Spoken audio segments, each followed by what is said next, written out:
தம்பிக்கு. இது யாருக்கு? இது இது தம்பிக்கு 3 கார், அப்பாவுக்கு 1 காரா? நான் தெருவில் போட்டா இல்லை தெரியாம கேட்குறேன். நீ மோட்டர் வீடன் வாங்குறதையே நான் எதிர்த்துக்கிட்டு இருக்கேன். அந்த பெட்டி வந்து ரூம்ல பின்னாடி இருக்கு, நான் கொண்டு போய் காட்டுறேன். அந்த எடைக்கு போட்டாலே எனக்கு ஒரு 2-3 ரூபா கிடைக்கும். அந்த அளவுக்கு நீ வாங்கிட்டு இருக்க. எத்தனை வருஷமா வாங்கிட்டு இருக்கிற?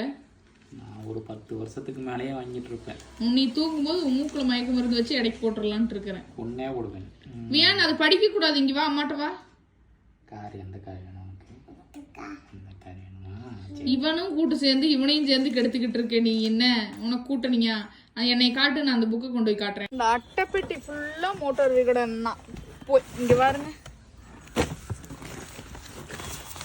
இங்க பாரு, பாரு, அதெல்லாம் புக்கு தான். இது வந்து என்னால எடைக்கு தூக்கி போட முடியாத நிலைமையில நான் விட்டுட்டு இருக்கிறேன். இல்ல அப்படின்னா இதை தூக்கி போட்டு நான் 1 மாசத்துக்கு முன்னாடியே அது என்னது குச்சி முட்டாயும் குருவி ரொட்டியும் வாங்கி சாப்பிட்டுருப்பேன். அங்க பாரு தங்கம், நம்ம படிக்கலாம் சாமி. வா சாமி. ஏய் எப்படிடா உன் மேனுஃபேக்சர்? அங்க பாரு, அங்க பாரு, அங்க பாரு, அதை பாரு. உட்காரு உட்காரு, உட்காந்து படிக்கலாம். சரிடி சாமி. இப்ப நான் ஏபிசிடி புக் எடுத்துட்டு வருவேன். இதே மாதிரி நீ படிக்கிற, எங்கேயாவது அக்கட்ட இக்கட்ட நீ நகுந்தின்னு வச்சுக்கோ, வகுந்துருவேன்.